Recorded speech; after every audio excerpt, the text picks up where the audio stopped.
नमस्कार दोस्तों, आयुर्वेदिक के एस्ट्रो के इस चैनल में आपका हार्दिक स्वागत है। आज हम एक बहुत ही अमीर आदमी की कुंडली जो है उनकी विवेचना करने जा रहे हैं, जिनके पास कम से कम भी 100 करोड़ की प्रॉपर्टी धन संपदा जो है वो है। तो इस कुंडली में देखेंगे कि इस कुंडली में क्या ऐसा योग है जो एक छोटे से गांव से उठे हुए व्यक्ति ने इतनी प्रॉपर्टी जो है वो लाइफ में कमाई, और कैसे कमाई जाती है आज चर्चा ही इसी विषय पे होगी। तो आइए हम स्टार्ट करते हैं, परंतु स्टार्ट करने से पहले आप हमारा बेल आइकॉन जो बटन है, बेल आइकॉन जरूर दबाएं, हमारा चैनल को जरूर सब्सक्राइब करें और लोगों से शेयर करें। इसी के साथ हम आज ये चर्चा करेंगे कि एक कैसी कुंडली है कि एक छोटे से गांव से उठे हुए व्यक्ति ने अपनी ज़िंदगी में जो अभी तक उनकी ज़िंदगी जीवित है, उस ज़िंदगी में उन्होंने कितनी संपत्ति जो है वो 100 करोड़ की संपत्ति जो है उन्होंने कैसे अर्जित की। तो सर्वप्रथम हम चलते हैं लगन के ऊपर। ये नंबर 4 अर्थात कर्क राशि का लगन है। कर्क राशि जो है लगन में जो है वो चलित राशि, मतलब कर्क राशि जो है चंद्रमा की राशि है, अर्थात लगन जो है 10.44 डिग्री का पुष्य नक्षत्र का लगन है। तो लगन ही प्रथम बहुत उच्च है, अर्थात कर्क राशि इस लगन में कोई केतु विराजमान है।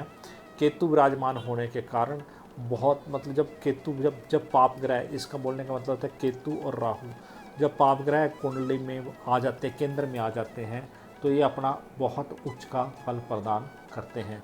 अर्थात जब केंद्र में इसमें केतु विराजमान 10.44 डिग्री का जो कर्क राशि का जो लगन है वो बहुत ही उच्च लगन जो है वो माना गया है। तो ऐसे लोग अपनी जो लाइफ व्यवस्था है वो बहुत अच्छी रखते हैं, साफ़ सुथरे रहते हैं, नीट एंड क्लीन रहते हैं और अपनी लाइफ को एक डिसिप्लिन के साथ व्यवस्थित करते हैं, डिसिप्लिन के साथ रहते हैं, डिसिप्लिन के साथ चलते हैं, डिसिप्लिन के साथ खाना खाते हैं और खाना भी बहुत उच्च क्वालिटी का खाते हैं। अर्थात अब जब भोजन अच्छा होगा, मन अच्छा होगा तो तन भी अच्छा होगा। ऐसे लोग देखने में जब चंद्रमा होता है, इसका मतलब ये है कि कर्क राशि का जो चंद्रमा युवावस्था का, आपने देखा हो जब पूर्णमासी का चंद्रमा होता है तो कितना सुंदर लगता है, जो कार्तिका का चंद्रमा आता है तो कितना सुंदर लगता है। तो ऐसे व्यक्ति का मुख जो है वो उम्र जब भी चंद्रमा आएगा, आपने कहना है चंद्रमा के ऊपर ही बात करता है, परंतु ये मेरा प्रैक्टिकल आजमाया हुआ तरीका है कि जब चंद्रमा पूर्णमासी का आएगा तो ऐसे जातक का जो चेहरा है वो पूर्णतः चंद्रमा की तरह खिल जाएगा और उसका मन भी पूर्णतः चंद्रमा की तरह प्रसन्न हो जाएगा, क्योंकि चंद्रमा की डिग्री जो है 16.27 डिग्री है। ये जातक अपनी ज़िंदगी में विवेचना कर ले, आने वाले टाइम में देख ले कि जब पूर्णमासी आएगी, जब अच्छा टाइम आएगा तो इनका टाइम भी अच्छा आएगा। और ये जो है 16.17 डिग्री का चंद्रमा जो है वो जो धन संपदा से संबंधित है, पुराने अपने घर परिवार से संबंधित है, भोजन से संबंधित है। तो ऐसे जातक को धन भी बहुत अच्छा मिलेगा, भोजन बहुत ही प्रिय मिलेगा। ये मांस मदिरा बिल्कुल नहीं खाएगा, अर्थात भोजन जो है वो बहुत ही उच्च क्वालिटी का भोजन जो है वो ऐसे जातक को मिलता रहेगा ताउम्र अंत तक, और स्वादिष्ट भोजन मिलेगा, क्योंकि सूरज के घर में चंद्रमा है। तो ये सिंह राशि में चंद्रमा है, अर्थात ये दूसरे भाव में सिंह राशि, और सिंह राशि में चंद्रमा वो भी 16.27 डिग्री का विराजमान होने के कारण तो धन भी जैसे जैसे चंद्रमा बढ़ेगा वैसे वैसे इनको धन आता रहेगा। धन कम नहीं आएगा, धन ऐसा आएगा ज्वार भाटा जैसे आती है ना, वैसे धन आएगा ऐसे व्यक्ति की ज़िंदगी में।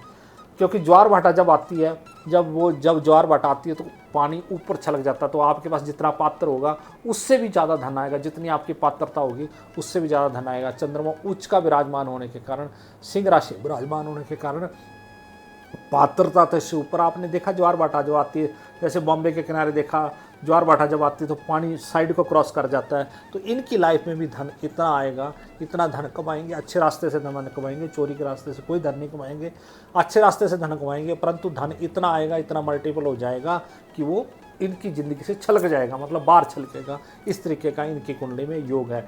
तो आज हम सबसे बड़ी चर्चा कर रहे थे कि ऐसे जातक की धन योग क्यों बनता है। तो धन योग तब बनता है जब चंद्रमा बहुत शुभ होता है।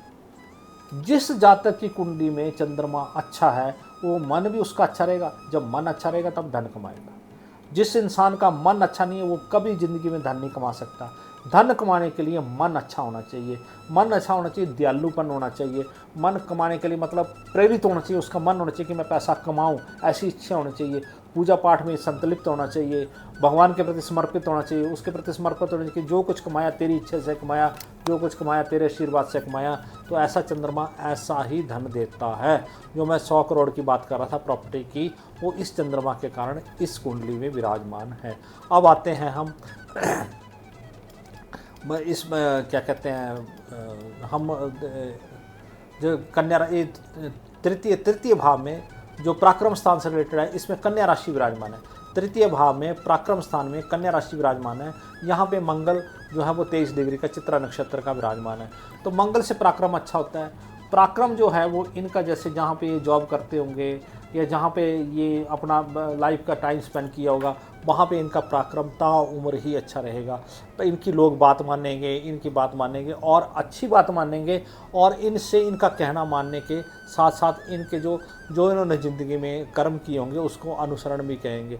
अर्थात इन लोगों ने कैसे धन कमाया, किस तरीके से धन कमाया, तो उसको अनुसरण करेंगे। ये है इसकी कुंडली की भव्यता।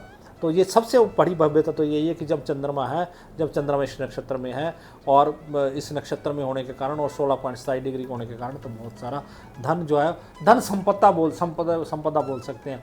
अगर यहाँ पे शनि हो, कभी यहाँ पे शनि हो तो बहुत विशाल प्रॉपर्टीज़ होती हैं। चंद्रमा भी है तो मैंने ज्वार भाटा की तरह अच्छा चंद्रमा होने, देखो ग्रह कैसा भी हो, परंतु वो अगर अच्छी डिग्री का है, अच्छे नक्षत्र में है और मित्र के घर में बैठा है, नंबर 1 मित्र के घर में बैठा है या अच्छे घर में बैठा है, डिग्री उसकी अच्छी है, तब भी वो फल प्रदान करता है। और जीवन में उसकी दशा भी आनी चाहिए। अगर उसकी चंद्रमा की दशा नहीं है तो वो फल प्रदान नहीं करता। परंतु चंद्रमा एक ऐसा ग्रह है जो उच्च है, जिसकी बार बार दशा आती है, क्योंकि 2.5 दिन एक राशि में रहता है। तो हर चंद्रमा जो है वो आपकी राशि में आता रहता है। मतलब महीने में 2-3 बार जो है चंद्रमा वो आपकी राशि, 2 बार मतलब 2.5 दिन एक राशि में रहा तो 2 बार तो चंद्रमा आपकी राशि में आएगा।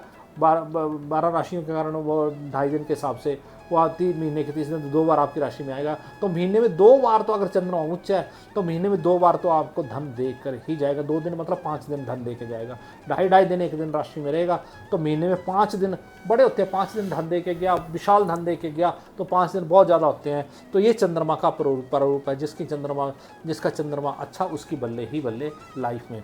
और इनकी माँ के साथ तो बहुत अच्छा रिलेशन रहा होगा। 16 डिग्री का चंद्रमा है। माता तो इनको रात को उठ कर के भी, अगर ये कभी लेट आए तो इनको माता रात को उठ कर भी खाना खिलाती होगी। माता इनके स्नेह में ऐसी रहती होगी कि मेरा बेटा जो है मेरे से बेटे से अच्छा कोई है ही नहीं। माता इनको बहुत दुलार प्यार करती होगी। ये चंद्रमा की निशानी है। इनके पिताजी भी इनको बहुत प्यार करते होंगे, परंतु पिताजी से ज़्यादा देखो 16.27 डिग्री है। ज़िंदगी में ख्याल रखो, जब चंद्रमा की डिग्री ज़्यादा होगी तो माता प्यार करेगी, जब सूर्य की डिग्री ज़्यादा होगी तो पिताजी प्यार करेंगे। परंतु यह सूर्य की डिग्री थोड़ी कम है तो पिताजी तो वैसे थोड़े सख्त स्वभाव के होंगे, प्यार तो बहुत करते होंगे, परंतु माता से कम प्यार करते होंगे। ठीक है भाई साहब, जो बोल रहा हूँ जी बिल्कुल ठीक बोल रहा हूँ ना? ठीक बोल रहा हूँ। तो ये तो आपकी ज़िंदगी का अनुभव, मुझे तो पता नहीं, मैंने तो आपके माता पिता से मिला नहीं, बिल्कुल ठीक, बिल्कुल ये है ना। अब आते हैं इनके घर के ऊपर। इसमें घर के चतुर्थ घर के ऊपर चतुर्थ भाव में शनि, बुध और शुक्र विराजमान है। देखो 3 ग्रह विराजमान होने के कारण, शुक्र बुध विराजमान होने के कारण तो लक्ष्मी नारायण योग बनता है। परंतु लक्ष्मी नारायण योग के साथ साथ ये जो इनके साथ शनि बैठ गया है स्वाति नक्षत्र का, ये थोड़ा सा कभी भी किसी कुंडली में शुक्र और जब शनि विराजमान होते हैं तो ठीक नहीं होते हैं। तो इनका घर मिक्स सा है। मतलब इनकी जो अपनी लाइफ है, माता पिता की लाइफ तो इनकी मैंने यहाँ से कैलकुलेट कर दी, वो तो बहुत अच्छी है। माता पिता का आशीर्वाद तो बहुत अच्छा है, परंतु अपनी लाइफ जो है वो शनि ने कुछ ना कुछ बिगाड़ के रखी होगी।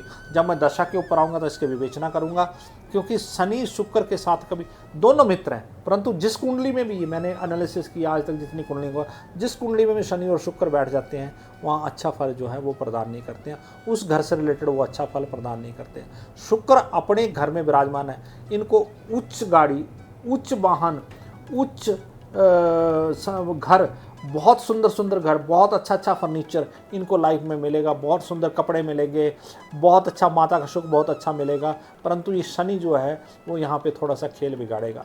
पत्नी में इनको लक्ष्मी स्वरूपा मिली होगी, परंतु शनि जो है वो कुछ ना कुछ खेल बिगाड़ेगा, क्योंकि सप्तम स्थान में राहु विराजमान है।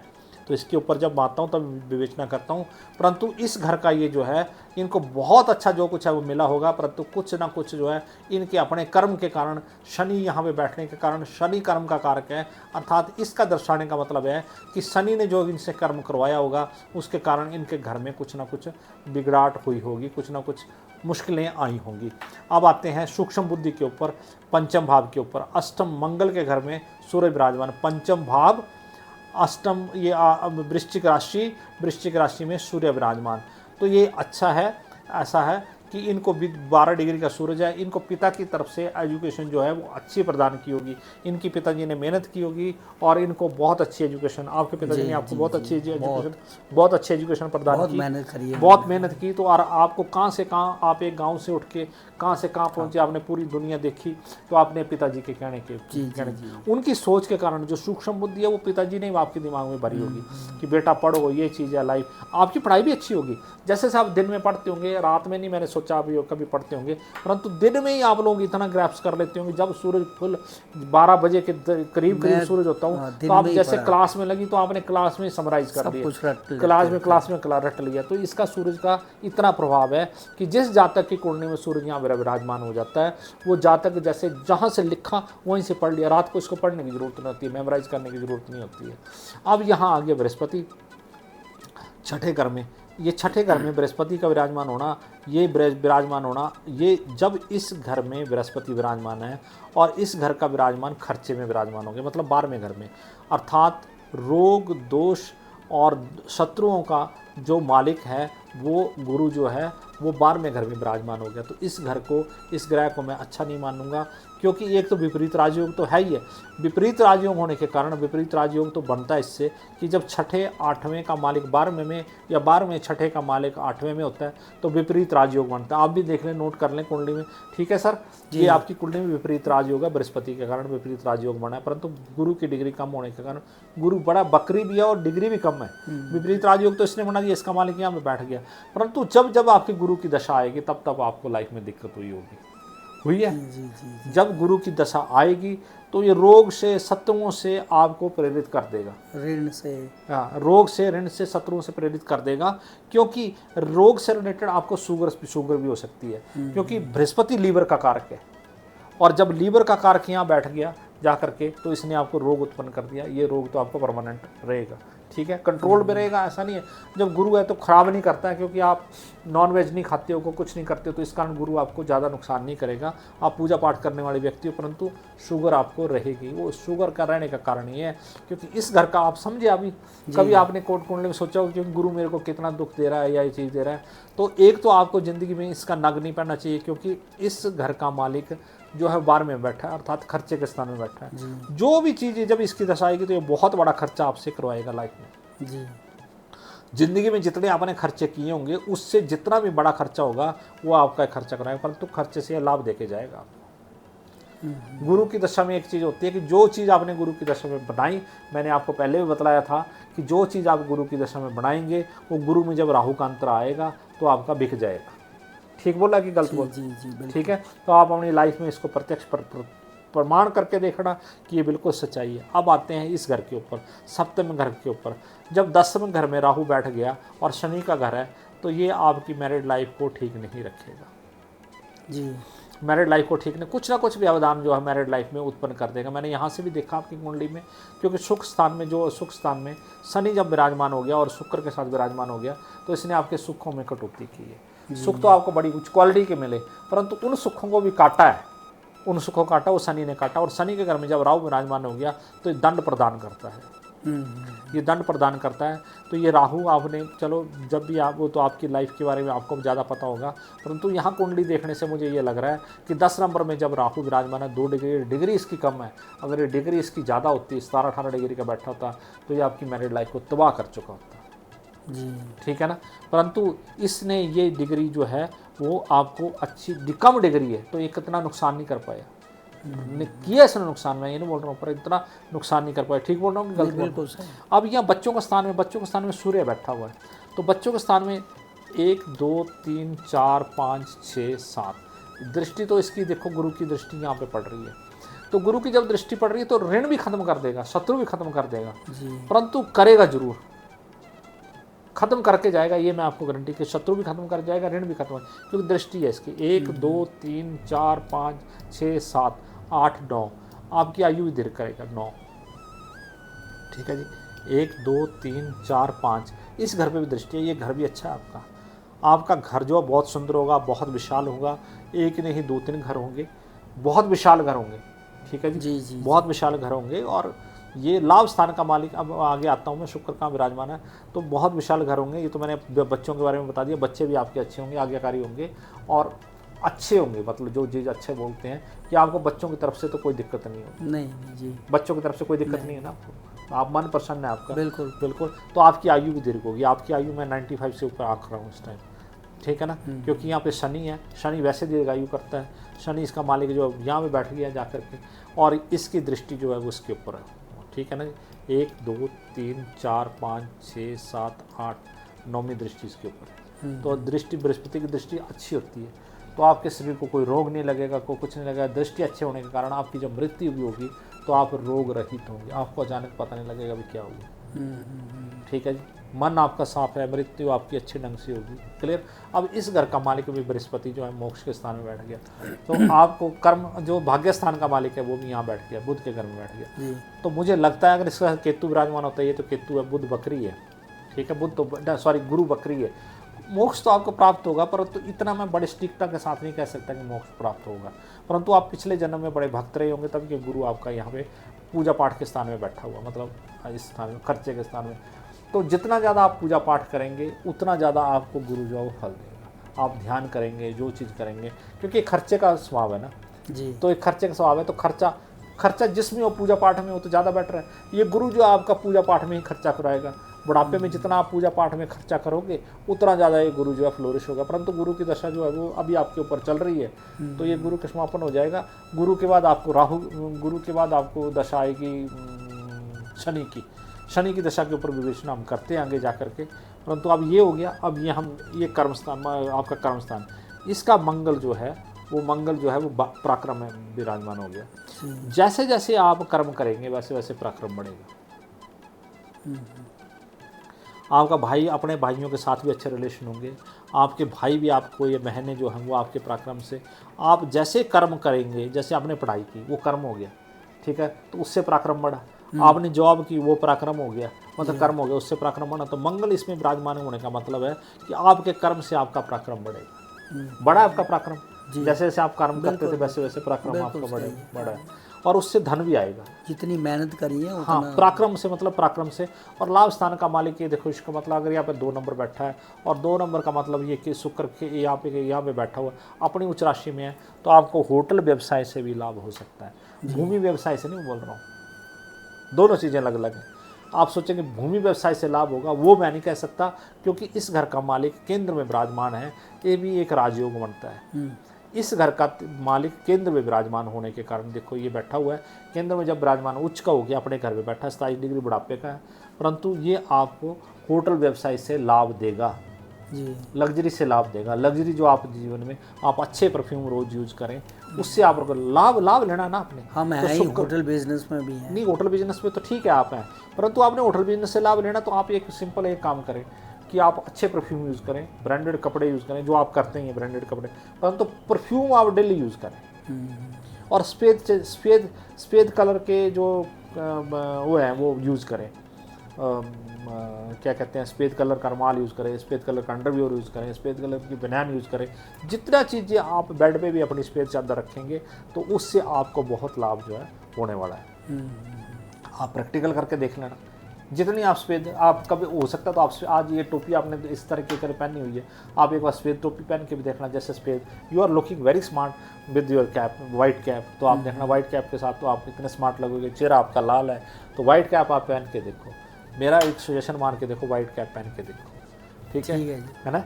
और मैं अपनी कुंडली में बताता हूँ कि जब शुक्र उच्च होता है, उसको उच्च और करने के लिए किसी अच्छे मित्र के साथ विस्की पियो तो शुक्र और उच्च होता है। ठीक है, वो शुक्र और शनि का योग होता है विस्की पीने से। तो शुक्र शनि भी आपकी कुंडली में ये बैठा हुआ है। ठीक है, तो आप इसका योग करें, पर ये पूजा पाठ जरूर करें। ठीक है, नॉन वेज तो आप खाते नहीं हैं, तो बृहस्पति आपका कोई ज़्यादा खराब काम नहीं। ड्रिंक भी बहुत ही कम पीते हैं। हाँ, तो बहुत ज़्यादा मतलब ये वो नहीं करेगा। अब हम आते हैं आपके ऊपर बाकी कुंडली के ऊपर, ये इस कुंडली डिटेल कुंडली के ऊपर। अब ये देखिए कि ये आपकी जीवन साथी की कुंडली है। जीवन साथी की कुंडली में आपका ये बुध विराजमान है। तो जीवन साथी, आपको अच्छा जीवन साथी जो मधुरवासी हो वो जीवन साथी मिला है, परंतु आपने अपने थोड़ा कहीं, हो सकता है कि ये शनि कर्म का कारक है, तो आपने अपने कर्म से कहीं ना कहीं अपनी मैरिड लाइफ थोड़ी सी जो खराब हुई है। क्लियर? ठीक है जी। अब आते हैं आपकी ये गुरु की दशा में यहाँ बात कर रहा हूँ। तो गुरु की दशा जो है वो सूरज की होरा में है। तो ये सूरज की दशा, गुरु की दशा आपको सूरज की होरा में नहीं, ठीक नहीं जाएगी। ठीक है जी, क्लियर? सूरज की होरा में है, ये नहीं ठीक जाएगी। बाकी आजकल आपको दशा जो है वो शनि की में राहु का अंतरा चल रहा है ना, गुरु की दशा में राहु का अंतरा चल रहा है जो 31-10, इसमें तो इसके 31-10-23 तक है। 31-10-23 तक। एक मिनट रुको जरा इसमें, हाँ जी, एक मिनट ऊपर देख लेते हैं। दशा विष्णु महादशा नहीं, गुरु का अंतरा जो राहु का अंतरा है वो 26 तक है आपको। ये गुरु का अंतरा 26-3-26 तक है। तो मैंने आपको एक चीज़ पहले भी बोली है, मैं अपने बाकी साथियों को बोलता हूँ कि गुरु की दशा जब लगे तो कोई स्थिर संपत्ति ना बनाए। लैंड ठीक है, आपने लैंड ले ली, परंतु आप जब कंस्ट्रक्शन करोगे, कुछ ऐसी चीज़ बनाओगे, गुरु में अगर कोई गुरु के दशा में प्लॉट भी खरीदोगे, वो जब राहु आता है तो बिक जाता है। और जो आपकी प्रॉपर्टी है वो मैंने आपको पहले भी बोला था कि 31-10-23 से 26-3-26 के बीच में आपकी प्रॉपर्टी सेल हो जाएगी। मतलब 26-3-26 तक तो आपकी प्रॉपर्टी की रजिस्ट्री हो जाएगी, पहले बिक जाएगी और रजिस्ट्री भी हो जाएगी। ये आप मेरा नोट करके रख लेना, ये बिल्कुल सत्यता के साथ मैं बात कर रहा हूँ। शनि की दशा लगेगी तो शनि का जो आपका ये षटबल है, षटबल में शनि बहुत उच्च का है, बहुत उच्च डिग्री का शनि है। आप कर्म अपने अच्छे रखेंगे भगवान के प्रति तो शनि आपको इतना दे के जाएगा जो आपने अभी तक जिंदगी में नहीं कमाया होगा। जो मैं ज्वार बाटा की बात कर रहा था ना, वो ज्वार बाटा शनि में आएगी, शनि की दशा में आएगी पक्का। ये पक्का आप समझो कि ज्वार बाटा जो है वो शनि की दशा में आपकी आने वाली है। शनि की दशा तो आपकी 26 से लगेगी। शनि में शनि आएगा तो शनि के 3 साल का अंतरा होता है शनि में शनि। तो आप कर्म अच्छे रखना, दान, लोगों से दान दक्षिणा, जुबान अपनी अच्छी रखना, मतलब कभी घमंड नहीं आना चाहिए।